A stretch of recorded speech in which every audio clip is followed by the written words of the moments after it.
When you're 18 years old, you think it's the right thing, but I had no idea that it would follow me the rest of my life. And just the perfect storm, so to speak, where I had the pneumonia, and then I got gassed, and then it just progressed into something beyond normal.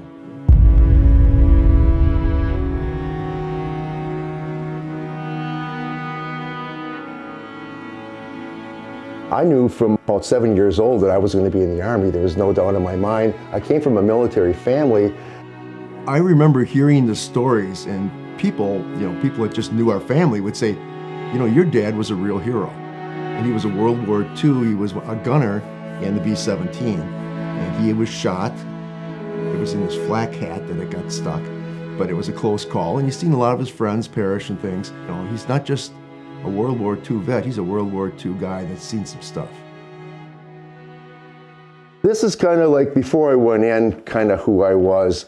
This turns out to be when I got into Fort Leonardwood. Of course, you get a nice haircut, compliments of the U.S. Army.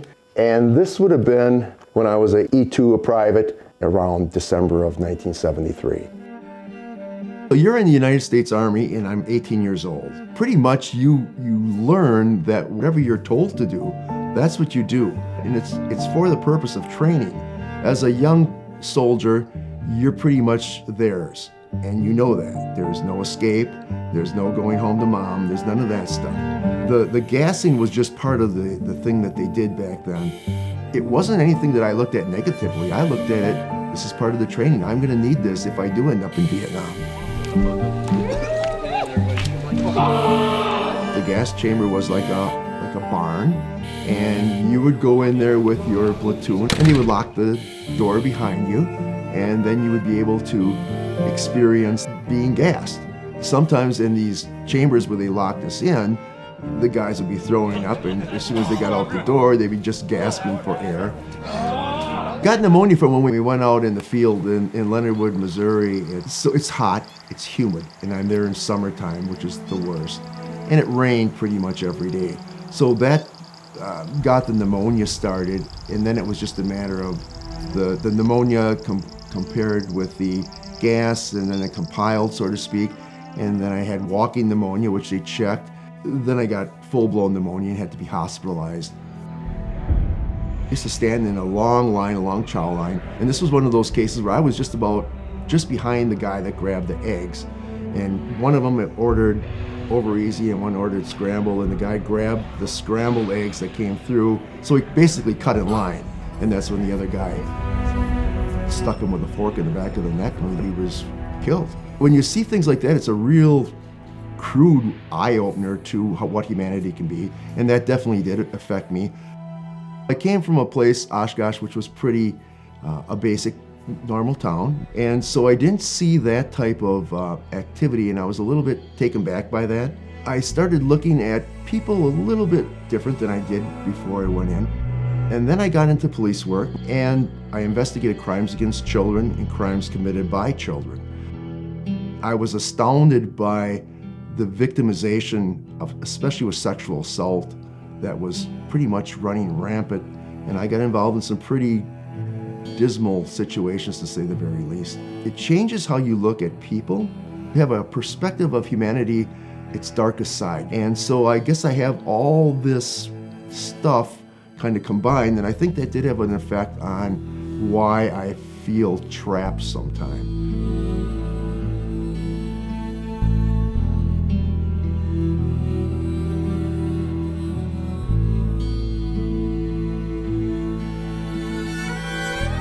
Here was this young guy who was in the service and always gung-ho.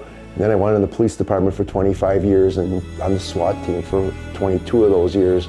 And now all of a sudden I'm very aware of my surroundings, and I don't have the capabilities that I used to have. I'm moving slower. I'm more paranoid, with the people around me, and I was used to this world where I was in control, and now I'm not in control anymore.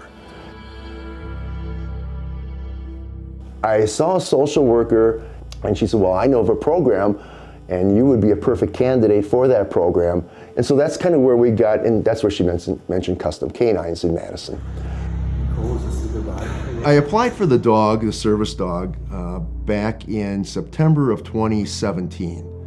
There was a waiting list at the time of around 200 to 250 people, and I get a call on July 2nd of 2021, and it's Nicole Meadowcroft from Custom Canines. And I was overwhelmed, of course, because you wait for this for, at that time, then it would have been 3 years. And I talked to Nicole, and she said, "We have a dog for you, Bill." My heart's pounding, I'm excited. I've been waiting for this call, and then my brain kicks in and says, oh wait, we're going to be taking my grandson, who was 18 years old, and my daughter, who was 38 years old, who lived with me their entire life, and they're going off to school in West Virginia. Both of them, one got accepted as a master and one got accepted into the bachelor program. And so then I just thought, wait a minute, that's the day that we're going to be heading out to West Virginia in a U-Haul. The first thing me and Linda said was, oh my God, I've got this new dog. What if it runs away from me? What if something happened? I was so worried about that happening. I thought it couldn't be worse timing. And Nicole Meadowcroft said, no, just the opposite. You may need this dog more so now than you've ever needed this dog. And we drove out there. It took us about 19 hours to get out there. With my neurological stuff, and I'm probably good at driving for maybe 20, 30 minutes, and then I get this aura, so to speak, where I get real foggy and stuff, and I have a hard time visualizing things. And I drove for 19 hours with the dog on my lap. She had her head right on my lap the entire time. It was incredible. So when I got my issues going on, I could always just pet her head and stroke her, and she was just always there. And from that point on, she became, my best friend, as I well knew she would be. I just never expected such graciousness from an organization, the trainers, the sponsors, the people that buy the dog food, the people that donate the money to AWI. And then for AWI to give me that dog, I just broke down.